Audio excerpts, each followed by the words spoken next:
maabot sa inyo pa na ato ang governor na dito sa South Korea karon.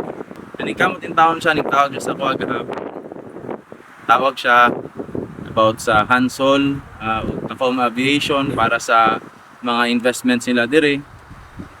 Tulo ka adlaw na ata siya na dito if I'm not mistaken. Sa tulo ka adlaw niya napastoryan niya ato mga Korean counterparts nato dito sa Korean government. Para lang yun na mahatagan to gayon, mahatagan tag mas daghang slots sa tuang pagpadala og seasonal workers dito sa Korea, South Korea. Mao na giprotektahan sa Department of Migrant Workers sa national ang mga Pilipino na gusto mo trabaho sa South Korea. Mao na karon na nagpagawa sila og memorandum para maprotektahan. Muhangyo ko sa inyo sa ngalan sa ako ang representante ni Governor Mary na pangyua lang min walay gusto away sa batch ninyo mga sir ma'am lantawang inyong katapad karon o kung maghuban mo na ingna pod ayaw gyud gusto away kay kami pod ready pod yun ni mga sir ma'am na kung unsay ingon sa South Korean government na i-deport ang tanan dinagat nons kay nag-stowaway ang isa or tulo or duha wag yun may mabuhat kailangan yun na mo may parekon o kung sa to inyo ang trabaho dito mauraga jud to ako ning share sa inyo kay kanilang opportunity na makaingon ko sa inyo Una sa tanan nagpasalamat ko kini nga training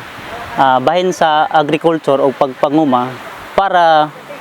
ma-ready siya pag abot dito dili siya mabaguhan. Una pod kanang naay yang dili ingon nga baguhan sa trabaho unya isa pod dira ang kanang pagtrabaho nga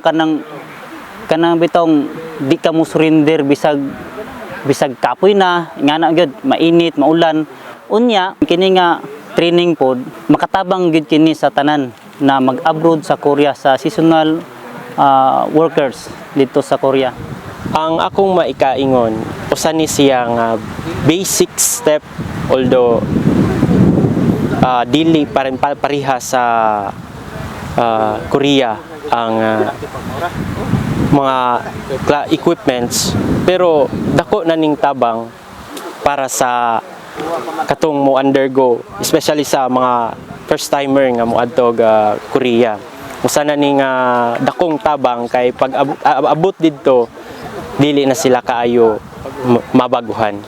kinahanglan sa usa ka seasonal farm worker ang una ang disiplina kay didto matod pa kinahanglan naton intindihon ang attitude sa usa ka Koreano og i-adapt kini og kinahanglan pod nga ang ato pag-attend sa oras nga mag-adto ta sa farm is kinahanglan attentive ta ana